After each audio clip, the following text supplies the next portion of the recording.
ఇంతకు ముందు ఎపిసోడ్ లో మైరధ్వజ మహారాజు శ్రీకృష్ణుడికి తాను అడిగింది ఇచ్చాడా లేదా, తన కృష్ణ భక్తిని ఎలా ప్రదర్శించాడు, కృష్ణుడు కూడా తన భక్తికి తట్టుకోలేక ఏం చేశాడనే ఆసక్తికరమైన విషయాలు తెలుసుకున్నాం కదా. ఇప్పుడు 2 గుర్రాలు కూడా బయలుదేరతాయి. అవి వెళ్లి సరస్వతీపురం అనే మహాపట్నంలోకి అడుగు పెడతాయి. ఈ పట్టణాన్ని పరిపాలించే రాజు వీరవర్మ. ఈ వీరవర్మకు సాక్షాత్తు యమధర్మరాజు గారే అల్లుడు. ఇప్పుడు కృష్ణుడు, అర్జునుడు మరియు పరివారం అంతా కూడా కలిసి ధర్మానికి ప్రతీక అయినటువంటి యమధర్మరాజు మీదనే యుద్ధం చేయవలసి వస్తుంది. కానీ అంత సులభమైన వ్యవహారం కాదు అది. ఎంతో అద్భుతమైన వీరవర్మ యుద్ధం గురించి తెలుసుకుందాం. అలాగే అత్యంత పరాక్రమవంతుడైనటువంటి వీరుడు కూడా ఎదురు కాబోతున్నాడని సాక్షాత్తు నారద మహర్షి వారే వాళ్ళకి ఎదురొచ్చి మరీ చెబుతారు. ఆ విశేషాలన్నీ కూడా ఈ వీడియోలో తెలుసుకుందాం. గైస్, మన ఛానల్ కి సంబంధించిన వాట్సాప్ లింక్ ని కూడా డిస్క్రిప్షన్ లో ఇస్తున్నాను, సబ్స్క్రైబ్ చేసుకోండి. ముందుగా వచ్చిన అప్డేట్స్ అన్ని అందులో పోస్ట్ చేస్తాను. సో ఇంక లేట్ చేయకుండా వీడియోలోకి వెళ్ళిపోదాం. కథ చాలా ఇంట్రెస్టింగ్ గా ఉంటుంది, ఎక్కడ స్కిప్ చేయకుండా చూడండి.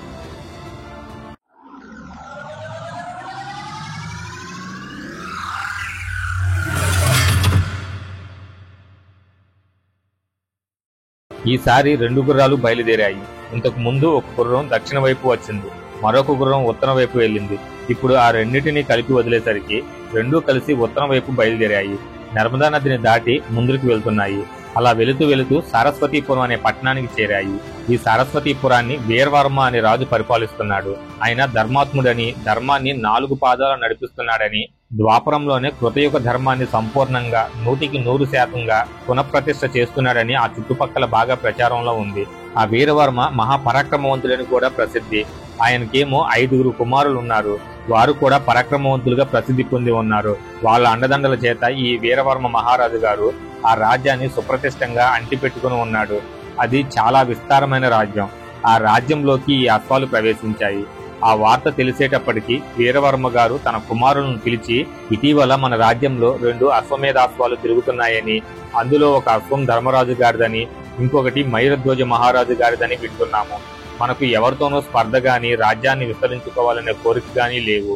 అయినప్పటికీ మనం వీరులం కనుక రాజ్యంలోకి మన అనుమతి లేకుండా అశ్వాల వెనక పరాయి సేనలు వచ్చాయి కనుక మనం చూస్తూ ఊరుకోవటం సముచితమైన పని కాదు.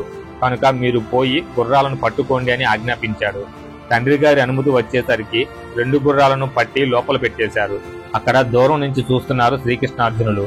ఎవరో 5 వచ్చారు, గుర్రాన్ని పట్టుకున్నారు. అయినా మనకేం లెక్క, ఇప్పుడు తామ్రధ్వజ, మయూరధ్వజుల అండ కూడా ఉంది అనే ధైర్యంతో ఉన్నాడు అర్జునుడు. యుద్ధం ప్రారంభమైపోయింది. ఆ యుద్ధం ఈ మాట మామూలు యుద్ధంగా లేదు. ప్రారంభం నుంచే ఘోర యుద్ధంగా మారిపోయింది. 5 కొడుకులు 5 పక్కల నుంచి విరుచుకుపడుతున్నారు. అయితే అర్జునుడేం తక్కువవాడా? ఆయనకి పరివారంగా ఉన్నవారు తక్కువవారా? వాళ్ళు విజృంభించేశారు. ఇటుపక్క అర్జునుడు ఉన్నాడు, తామ్రధ్వజుడు ఉన్నాడు, మయూరధ్వజుడు ఉన్నాడు, హంసధ్వజుడు ఉన్నాడు, నీలధ్వజుడు ఉన్నాడు, ఇంకా చాలా మంది వీరులు ఉన్నారు. ఇది కాకుండా వృషకేతుడు మొదలైన పరాక్రమశాలులు చాలా మందే ఉన్నారు. వీరితో పాటు అనుభవశాలులు చాలా మంది ఉన్నారు. శ్రీకృష్ణ పరమాత్మ స్వయంగా ఉన్నాడు. యుద్ధం మహాబ్రహ్మాండంగా సాగుతోంది. ఒక దశలో వీరవర్మ గారి కుమారులు కొంచెం జంకుతున్నారు. వాళ్ళు జంకటం మొదలుపెట్టేసరికి ఊళ్ళోకి వార్త వెళ్లిపోయింది. వెనువెంటనే ఒక భయంకరకుడు యుద్ధరంగంలోకి వచ్చాడు. ఆయన ఒక తాటి చెట్టంత ఎత్తున్నాడు. మంచి బలిష్టంగా ఉన్నాడు, తేజస్విగా ఉన్నాడు. ఆయన వస్తూనే భయంకరమైన అస్త్రశస్త్ర బలంతో యుద్ధం మొదలు పెట్టేశాడు. ఆ యుద్ధానికి ఇటువైపు ఉన్న సైన్యం తట్టుకోలేకపోతుంది. అర్జునుడు చూస్తున్నాడు. అర్జునుడికి దివ్య పురుషులను గుర్తించే దృష్టి చిన్నప్పటి నుంచి ఉంది. ఈ వచ్చిన కొత్త వీరుని చూస్తుంటే అర్జునుడికి ఆయన ఎవరో దేవతలాగా కనిపిస్తున్నాడు, మానవుడిలాగా కనిపించడం లేదు. వెంటనే శ్రీకృష్ణుని, బావా, ఇతను ఎవరో చాలా నేర్పుగా యుద్ధం చేస్తున్నాడు, తట్టుకోవటం కష్టంగా ఉంది. ఎవరో దేవత స్వయంగా దిగివచ్చి యుద్ధం చేస్తున్నట్లుగా ఉంది, కానీ ఒక మానవుడు యుద్ధం చేస్తున్నట్లుగా లేదు. ఎవరైనా నీకేమైనా తెలుసా అని అడిగాడు. అప్పుడు శ్రీకృష్ణుడు, తెలియకపోవటం ఏమిటయ్యా, వీరవర్మ గారి అల్లుడాయన. అల్లుడంటే ఒట్టి అల్లుడు కాదయ్యా, ఇల్లరెక్కపు అల్లుడు. ఈ రాజుగారు యమధర్మరాజు గారిని ఇల్లరెక్కపు అల్లుడుగా పెట్టేసుకున్నాడు. ఆ అండ చూసుకునే ఈయన కుమారులు రెచ్చిపోతున్నారు అని అన్నాడు. అదేమిటయ్యా, యమధర్మరాజు ఏమిటి, మానవుడికి అల్లుడుగా రావటం ఏంటి, అందులోనూ ఇల్లరెక్కపు అల్లుడుగా రావటం ఏమిటి? మరీ విచిత్రంగా ఉందే ఈ కథ, నాకు చెప్పు అని అన్నాడు అర్జునుడు. శ్రీకృష్ణ పరమాత్మ చెప్పటం మొదలుపెట్టాడు. గైస్, ఈ కథని నేను వేరేగా వీడియో చేసి పెడతాను. ఇక్కడ పెడితే వీడియో లెంత్ ఎక్కువ అయిపోతుంది. సో అందుకని నేను ఈ వీడియోని సపరేట్ గా చేస్తాను. సో ఇప్పుడు అర్జునుడు యమధర్మరాజుతో యుద్ధం చేయాలన్నమాట. అసలు యమధర్మరాజు ఆయనకి ఇల్లరికపు అల్లుడిగా ఎలా వచ్చాడనే సంగతి కృష్ణుడు చెబుతాడు. సహజంగానే మహావీరుడు అతను. ఇంతకు ముందు మనం గెలిచిన రాజులు ఒక ఎత్తు, ఇప్పుడు ఈ వీరవర్మ ఒక ఎత్తు. దానికి తోడు అగ్నికి ఆజ్యం పోసినట్టుగా ధర్మరాజు ఈ వీరవర్మకి తోడయ్యాడు. అల్లుడై మామగారి పక్షాన యుద్ధానికి వచ్చాడు. నన్ను సాక్షాత్తుగా పట్టుకెళ్లి మామగారి దగ్గర నుంచోపెట్టేదాకా ప్రయత్నం వదిలిపెట్టడు. యమధర్మరాజును జయించడం కష్టమే. యమధర్మరాజు లేకున్నా కూడా వీరవర్మను జయించడం కష్టమే. చాలా ప్రమాదకరమైన పరిస్థితిలో పడ్డామయ్యా అని అన్నాడు కృష్ణ పరమాత్మ. అర్జునుడికి భయం అనేది జన్మలో లేదు. దేవా, బావా, నువ్వు పక్కన ఉన్నావు, యుద్ధంలోకి దిగాము, మనకు భయమేమిటి, పదా ముందుకు అన్నాడు. అద్భుతంగా యుద్ధం సాగిపోతూ ఉంది. రాత్రింబవళ్ళు ఆపు లేకుండా 5 రోజులు యుద్ధం సాగింది. వీరవర్మ స్వయంగా యుద్ధానికి వచ్చేశాడు. ఎప్పుడైతే శ్రీకృష్ణ పరమాత్మ అర్జునుడు యుద్ధంలోకి దిగారని తెలిసిందో అప్పుడు అప్పటిదాకా వెనకాల ఉన్న వీరవర్మ కాస్త ముందుకు వచ్చేశాడు. వీరవర్మ ముందుకు వచ్చి అర్జునుడికి ఎదురుగుండా వచ్చి, అర్జున, నువ్వు చూస్తుండగానే నీ సేనాపతులందరినీ కొట్టేశా. నువ్వు నీ బావ మిగిలి ఉన్నారిప్పుడు. నీతో యుద్ధం చేస్తే గాని నేను క్షత్రియుడైనందుకు, పరాక్రమం సంపాదించినందుకు, యుద్ధంలో దిగినందుకు సార్థకం లేదు. కనుక నీకు ఏమాత్రం ధైర్యం ఉన్నా నాతో యుద్ధానికి రా అని ఒక సవాలు విసిరాడు. అక్కడితో ఊరుకోకుండా శ్రీకృష్ణ పరమాత్మ సాక్షాత్తుగా పార్థసారథివై దగ్గర ఉండి పార్థుడి చేత యుద్ధం నడిపిస్తున్నావు. పార్థుడు వీరుడవునో కాదో నాకు అక్కర్లేదు. నీవు వీరుడువో కాదో తేల్చుకో. సహస్రనామాల్లో వీర, సూర అనే పేర్లు కూడా ఉన్నాయి నీకు. నీ వీరత్వం ఏమిటో, సూరత్వం ఏమిటో ఇప్పుడు చూస్తా.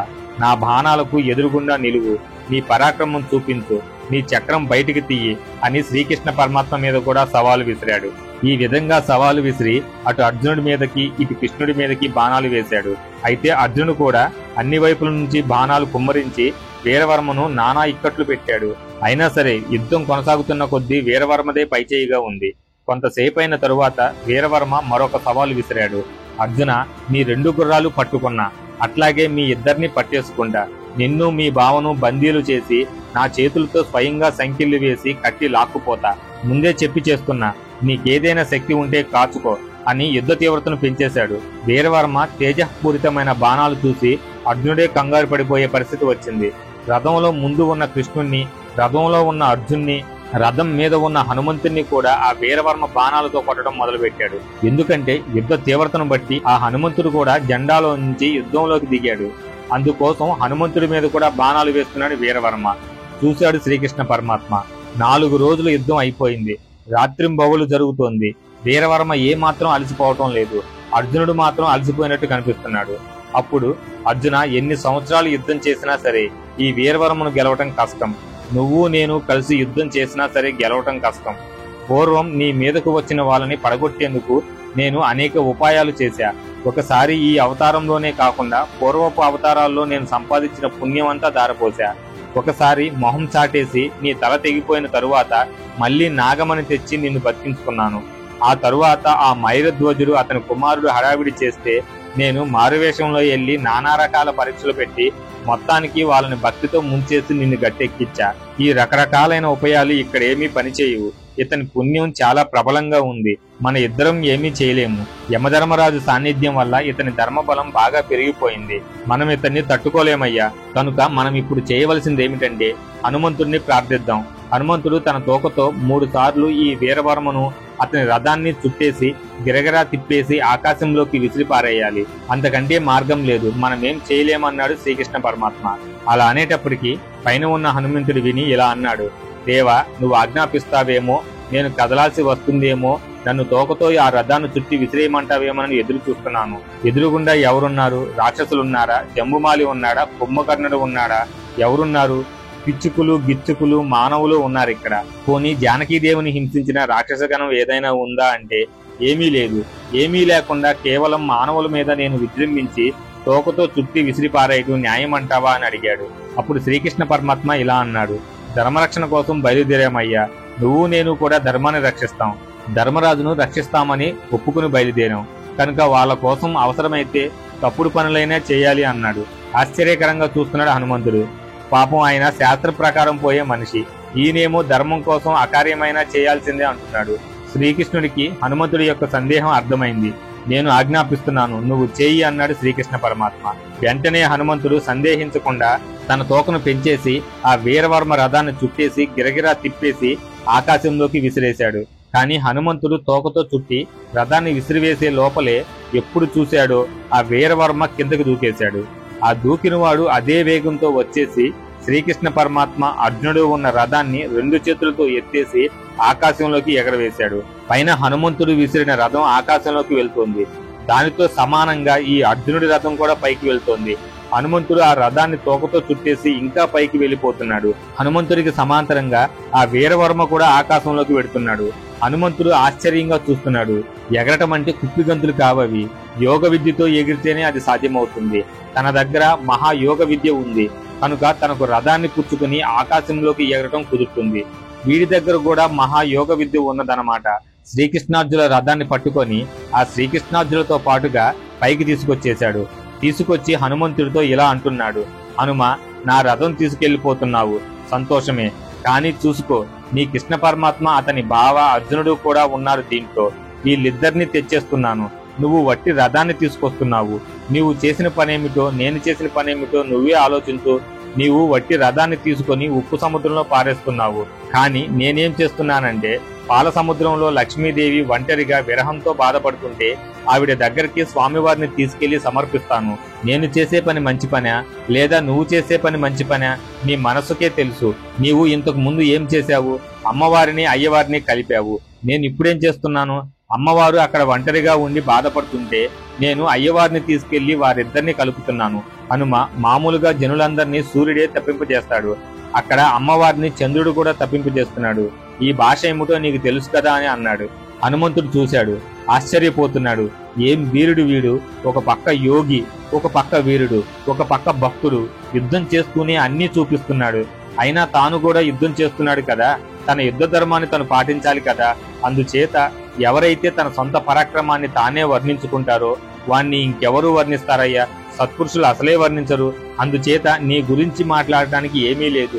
నువ్వే చెప్పుకుంటున్నావుగా నీ గొప్పలు అని దెప్పిపొడిచాడు హనుమంతుడు. అలా అనేటప్పటికీ ఆ వీరవర్మ ఇలా అన్నాడు, నేను గొప్పలు చెప్పుకోవటం లేదయ్యా.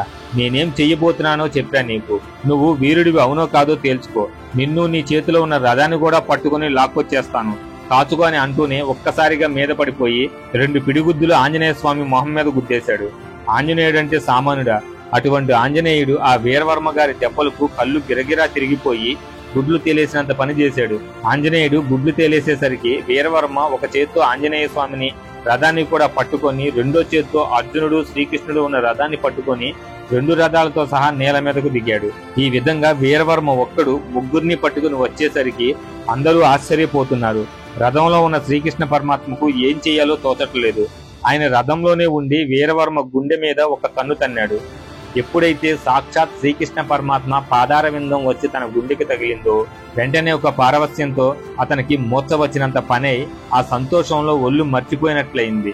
దాంతో ఆ 2 రథాలు పట్టు తప్పిపోయాయి. కానీ ఎంత పారవస్యంలో ఉన్నా శ్రీకృష్ణుడి పాదాన్ని మాత్రం వదిలిపెట్టలేదు. తన హృదయానికి అట్లాగే అంటించుకుని పెట్టుకున్నాడు. దాంతో శ్రీకృష్ణుడు రథంలో నుంచి దూకే వీలు లేకుండా పోయింది. శ్రీకృష్ణ పరమాత్మ అర్జునుడు వంక చూసి, అర్జున, చూస్తున్నావు కదా ఇతని యోగం ఎలా ఉందో, ఇతని పరాక్రమం ఎలా ఉందో, ఇతని భక్తి ఎలా ఉందో గమనిస్తున్నావు కదా. 1000 సంవత్సరాలు యుద్ధం చేసినా సరే ఇతనిని గెలవటం సాధ్యం కాదు. ఇంకేముంది, హనుమంతుడే గుడ్లు తేలేశాడు కనుక ఉన్న ఒక్క ఆశ కూడా పోయింది నాకు. ఇతని పరాక్రమం చూస్తుంటే సంతోషంగా ఉంది.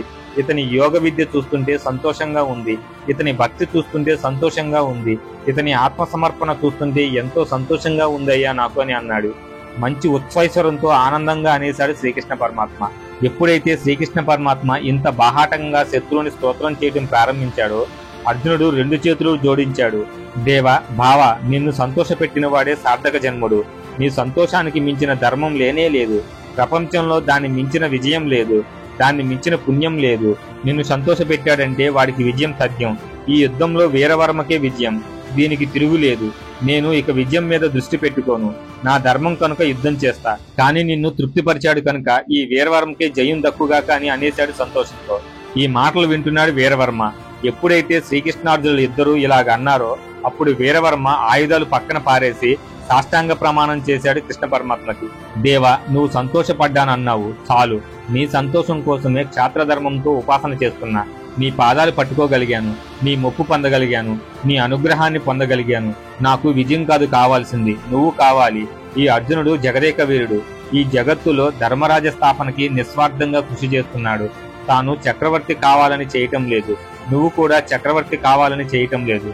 చక్రవర్తిగా ఎవరినో కూర్చోపెట్టి ఆ చక్రవర్తికి బలం కలిగించి ధర్మస్థాపన చేయాలని, ఉత్తర దక్షిణ భారతాలను ఏకం చేసి మహా సామ్రాజ్య స్థాపన చేయాలని నిర్ధారణ చేసుకున్నారు. ఇటువంటి నిస్వార్థ జీవి అయిన ఈ అర్జునుడికి విజయుడు అనే పేరు ఉంది. ఆ పేరు సార్థకంగా ఉండుకాక, ఇతని విజయం శాశ్వతంగా ఉండుకాక. ఇక నేను ఆయుధం పట్టను దేవా, నీ పాదాలు పట్టాను, నీ పాదాల కన్నా నాకు ఇంకేమీ అక్కర్లేదు అని మళ్ళీ నమస్కారం పెట్టేశాడు. అర్జునుడు ఆశ్చర్యపోయాడు. మహావీరావేశంతో యుద్ధం చేసేవాడికి ఉన్నట్టుండి శాంతం రావటం అసాధ్యం. దాన్ని సాధించాడు వీరవర్మ. అంటే అతని హృదయంలో ఎటువంటి సమస్థితి ఉంది అని అర్థం చేసుకుంటున్నాడు అర్జునుడు. చేతులు రెండూ జోడించి వీరవర్మకు నమస్కరించాడు. వెంటనే శ్రీకృష్ణ పరమాత్మ వెళ్లి వీరవర్మను ఆలింగనం చేసుకున్నాడు. ఆలింగన యోగం చేత శ్రీకృష్ణ పరమాత్మలో ఉండే దివ్యానంద ప్రవాహం అంతా వీరవర్మలోకి ప్రవేశించింది. అతను పరవశుడై స్వామిని అనేక విధాలుగా స్తుతి చేశాడు.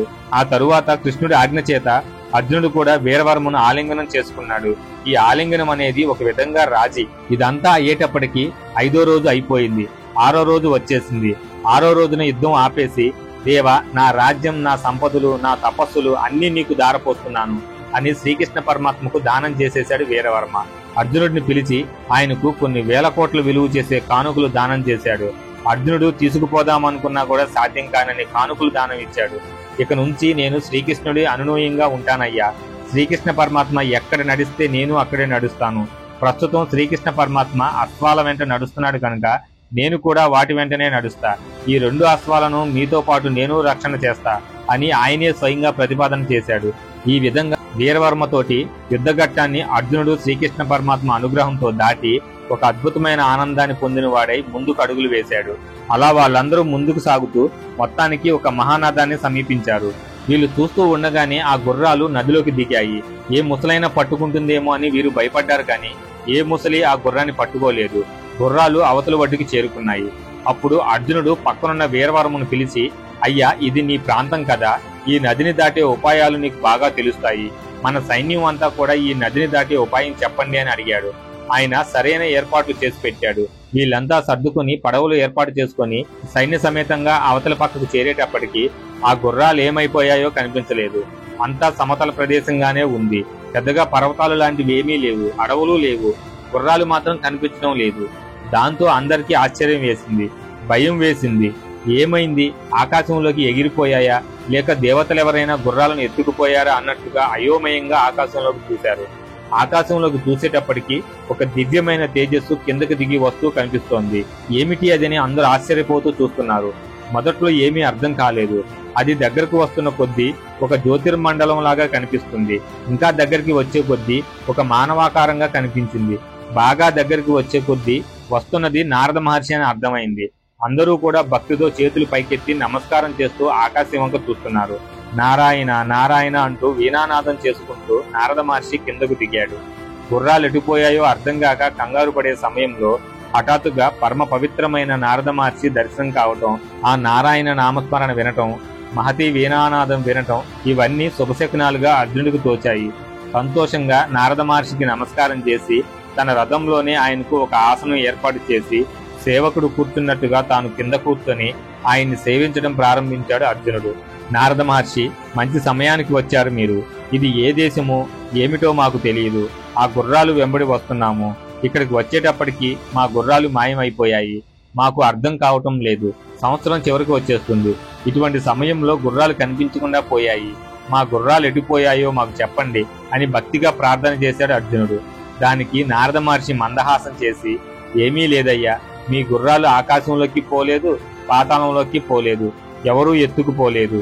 మీరు చంద్రహాస మహారాజు గారి రాజ్యంలోకి వచ్చారు. దీన్ని కుంతలపురం అంటారు. చంద్రహాస మహారాజు గారి కొడుకులు మీ అశ్వాలను బంధించి తీసుకుపోయారు. ఈ చంద్రహాసుడు సామాన్యుడనుకోకు. ఇతను పుట్టింది కేరళ దేశంలో కేరళ మహారాజు గారికి పుత్రుడిగా పుట్టాడు. అక్కడి నుంచి కులింద దేశానికి వచ్చాడు. కులింద దేశం నుంచి ఈ కుంతల రాజ్యానికి వచ్చాడు. ఇంతవరకు నీవు చూసిన రాజుల్లో ఎవరైనా సరే పరాక్రమంలో గాని, యోగ విద్యలో గాని, విష్ణు భక్తిలో గాని ఎందులో చూసుకున్నా సరే ఇతనితో 16వ వంతు కూడా పనికిరారయ్యా. అటువంటి రాజ్యంలోకి మీరు ప్రవేశించారు. ఇది ఉన్న విషయం. మీరు అడిగారు గనుక చెబుతున్నాను అని అన్నాడు. ఆశ్చర్యపోయాడు అర్జునుడు. వీరవరమును తట్టుకుని బయటకు వచ్చేసరికి తల ప్రాణం తోకకు వచ్చింది. శ్రీకృష్ణ పరమాత్మ తన దివ్యశక్తిని ఉపయోగించి అతనిలోని భక్తిని పెంచి అతన్ని ఆలింగనం చేసుకుని రాజీ కుదిర్చాడు కనుక చావు తప్పి కన్ను లొట్టపోయినట్లుగా అశ్వాలను తీసుకుని ముందుకు రాగలిగాడు తాను. అతని కంటే గొప్పవాడు అంటున్నాడు. 16 రెట్లు ఎక్కువ అంటున్నాడు. పరాక్రమంలోనే కాదు విష్ణు భక్తిలో కూడా ఎక్కువే అంటున్నాడు. ఆ మాటలు వినేసరికి భయం కంటే కూడా సందేహం కంటే కూడా ఇటువంటి మహాత్ముడి చరిత్ర తెలుసుకోవాలనిపించింది అర్జునుడికి. నారద మహర్షి చాలా ఆశ్చర్యంగా ఉంది. ఇటువంటి మహాభక్తుడు మహావీరుడు ఇక్కడ ఉన్నాడని మాకెవరికీ తెలియదు కనుక ఈ వీరుడు చరిత్ర ఏమిటి వివరంగా చెప్పవలసిందని ప్రార్థించాడు. అది విని నారద మహర్షి, ఇది కథలు చెప్పుకునే సమయం కాదయ్యా. ఒక పక్క నీ గుర్రాలు పోయాయి, అశ్వమేధ సమయం దగ్గరకు వచ్చేస్తుంది. అక్కడ ధర్మరాజు గారు చింతాక్రాంతుడై ఉన్నాడు. ఇప్పుడు కథలు చెప్పుకుంటూ కూర్చుంటే ఎట్లాగయ్యా అని అన్నాడు. నారదుడు అలా అనేసరికి, మహర్షి నన్ను ఇట్లాంటి పరీక్షలో పెట్టకండి. సాక్షాత్తుగా ప్రాణ సంకటమైన యుద్ధంలోనే భగవద్గీతోపదేశం పొందాను. మీలాంటి మహాత్ముల దర్శనం ఎప్పుడు పడితే అప్పుడు లభిస్తుందా? వారు చెప్పే మంచి మాటలు వినే అవకాశం లభిస్తుందా? అది లభించినప్పుడు ఏదో యుద్ధం ఉందని వ్యవహారాలు ఉన్నాయని పరిగెత్తుకుపోతే మాకు మంచి మాటలు దొరుకుతాయా? మహాత్మా నన్ను అనుగ్రహించి ఆ వివరాలు చెప్పండి అని అన్నాడు అర్జునుడు. అర్జునుడు ఇంత ఆర్తిగా ప్రశ్నించేటప్పటికీ నారద మహర్షి ప్రసన్నుడై, నేను పూర్తిగా చెబుతానయ్యా విను అని కథ చెప్పడం మొదలుపెట్టాడు. సో అర్జునుడు అంత వినయంగా అడిగేసరికి నారద మహర్షి ఈ చంద్రహాసుడి కథ చెప్పడం మొదలు పెడతాడు. ఈ చంద్రహాసుడి జీవితం పుట్టినప్పటి నుండి ఎన్నో కష్టాల పాలవుతుంది. చిన్నప్పుడే అందరినీ పోగొట్టుకుంటాడు. వీధులు అనాథ బాలుడిగా పెరుగుతాడు. అలాంటి వాడిని సాక్షాత్తు శ్రీకృష్ణుడు కూడా ఎదిరించలేక తన నిజస్వరూపమైన విష్ణు స్వరూపాన్ని పొంది తన విష్ణు హస్తాలతో కౌగిలించుకొని అర్జునుడిని కాపాడుకుంటాడు. ఈ వీరుడి కథ ఎంతో అద్భుతంగా ఉంటుంది. తరువాత వచ్చే 2-3 ఎపిసోడ్స్ లో ఇతని చరిత్ర గురించి పూర్తిగా తెలుసుకుందాం. స్వయంగా నారద మహర్షి వారే అర్జున పరివారానికి బోధించి జాగ్రత్త చెప్పాడంటే అతను ఎంతటి శక్తివంతుడో అర్థం చేసుకోండి. అది కూడా సాక్షాత్ కృష్ణుడు పక్కన ఉండగానే. సో అవన్నీ మిస్ అవ్వకుండా ఉండాలంటే తెలుసు కదా, ఛానల్ సబ్స్క్రైబ్ చేసుకుని నోటిఫికేషన్ ఆన్ లో పెట్టుకోండి. అలాగే మీ ఫ్రెండ్స్ అండ్ ఫ్యామిలీకి షేర్ చేయండి. అన్నిటికన్నా ముందు ఈ వీడియోని లైక్ చేయండి. అప్పుడే వీడియోకి కొంచెం రీచ్ పెరుగుతుంది. ఇంత కష్టపడి వీడియో చేస్తున్నందుకు నాకు కూడా కొంచెం ఎంకరేజ్మెంట్ గా ఉంటుంది. అలాగే మీ అభిప్రాయాలను కామెంట్స్ రూపంలో తెలపండి. నేను ఖచ్చితంగా రిప్లై ఇస్తాను. సో ఇంకా నెక్స్ట్ ఎపిసోడ్ లో కలుద్దాం. అంతవరకు సెలవు, బాయ్.